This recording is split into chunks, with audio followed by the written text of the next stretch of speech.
Hi guys, me again, John the Bank Guy, living the dream, the Talbot Express. Right, today we're going to talk about fitting a fuel pump, electric fuel pump. It's got a manual on these things.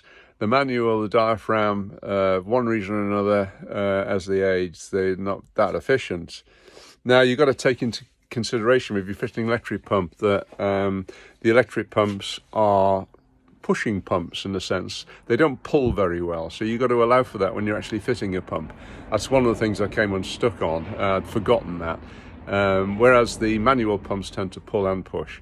So just keep that in mind. So you really, and that means that when you actually fit the pump, electric pump, then you've got to have it quite low in relation to the fuel tank. So in a sense, you're relying on part gravity feed to, and once it gets to the pump, it's fine, it pushes up fine. Right, let's have a look and see what I did. This is the Talbot Express, as you know, some of you will know.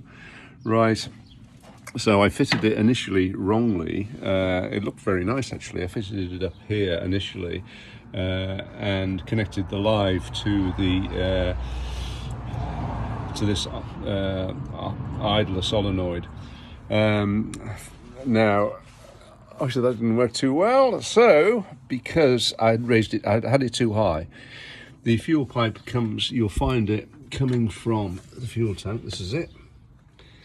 And you'll probably find also there'll be another pipe which tends to be blocked off. People tend to block them off, which actually is a return fuel pipe to the fuel tank, and that you'll probably find a screw in it or something to block it. Right, now, so where have I put it? That's it down there. They're not very expensive, by the way. You can pick them up for less than £10 on eBay. So all you've got is a live and an earth. Now what I've done is, so they won't have vibration, I've used an old rubber from an exhaust mounting rubber. I've put that on and used some just plastic ties to actually hold everything in place. Obviously it's up to you where you put it, but that was just convenient at the time. They do come with, some of them actually come with a metal stroke rubber strap, which allows you to screw it in somewhere, but I couldn't find anything round here that's successful without having to drill the chassis, so I didn't bother. So, right, now, into the system, it's always a good idea to have some sort of electric pump cutout, because when you have it on, obviously electric pump's running all the time, so if you have a crash or anything else, you don't want fuel shooting out all over the place. So this is a little unit you can actually buy online, a fuel cutout unit. And what I've done, all I've done is connected it in series into the earth lead. I've earthed to the leisure battery. It just happens to be a handy earth there. And you see, I've just connected it in there, and I've held it with. I've used. Well, it fits quite nicely actually, just above this fan, and I put a strap on, like a bicycle strap, in fact, which means that in case if you have to, in a sense, recharge it, then you can actually take it off quite easily. Now you'll find it, these things, if you haven't seen them before, all they are is a ball, a steel ball which fits in the top of it. If you push hard, the ball will actually drop. So on a crash, the ball will drop and break the two contacts, which must be at the top somewhere, two contacts. So the ball is making the circuit. So in a crash, the ball drops and you break the circuit, so the pump turns off. In fact, I've tried it, and actually what happens is the pump turns off, and you'll notice the engine will keep running for a little bit because there's enough fuel in the carburetor, and then you'll slowly seeing it seeping back as the pump has stopped working. So, okay, so that's the earth side. Now on the live side, where do you connect a live? Well, I've used a live. I wanted also to put a switch in the circuit, which I could operate from the cab, so I could turn it off at the cab as well if I wanted to. So in the live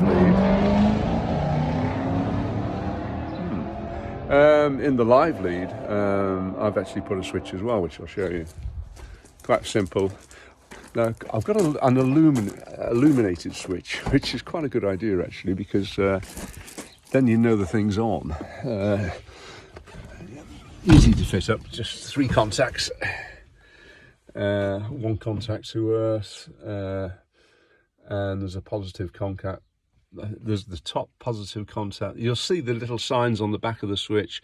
A positive, there's a lead. The sensor one tends to go to the unit you want to operate. In this case, it's the electric pump, and then you've got like the earth connection for the switch. Right. Now, so the live lead going to the switch and then going to the fuel pump. I've decided to use the fuse box, one of the fuses. Now, on these, this just unclips. Many of you, it's easy to get to, so it's quite pleasant, really. So you've got 12, and if you look on the back of the lid, you'll see all the various things that the fuses, all the fuses they actually operate, or the circuits they operate. So you can see what I've done. I go in with a multimeter and check which ones are live when the ignition is off. And I found that 1 and 2 and 11 and 12 tend to be the ones live.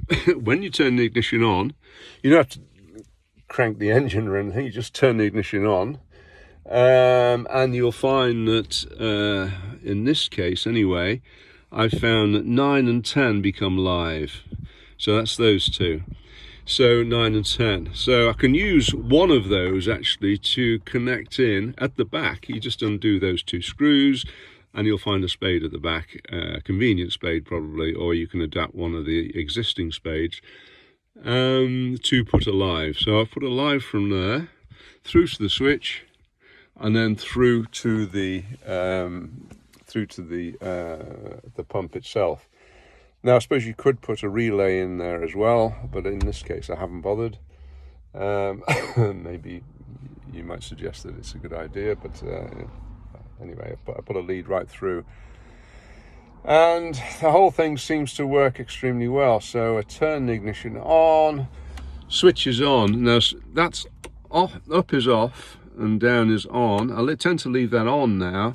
And when I turn it, it lights up once the ignition is on. And so it's telling me really there's power going to the electric pump, which is good to know.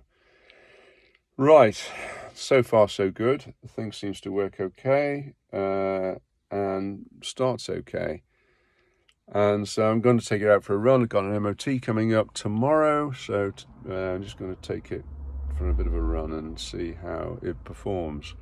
But it sounds quite good at the moment, so we'll see. So I hope that helps someone. Yeah, thumbs up if you like it. If not, don't bother.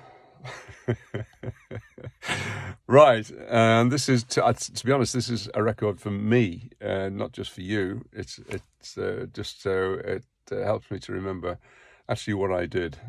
You come back to these things a couple of years later and you actually forget. So it's just handy to remember what happened and what I did. Okay, folks, see you again. Bye.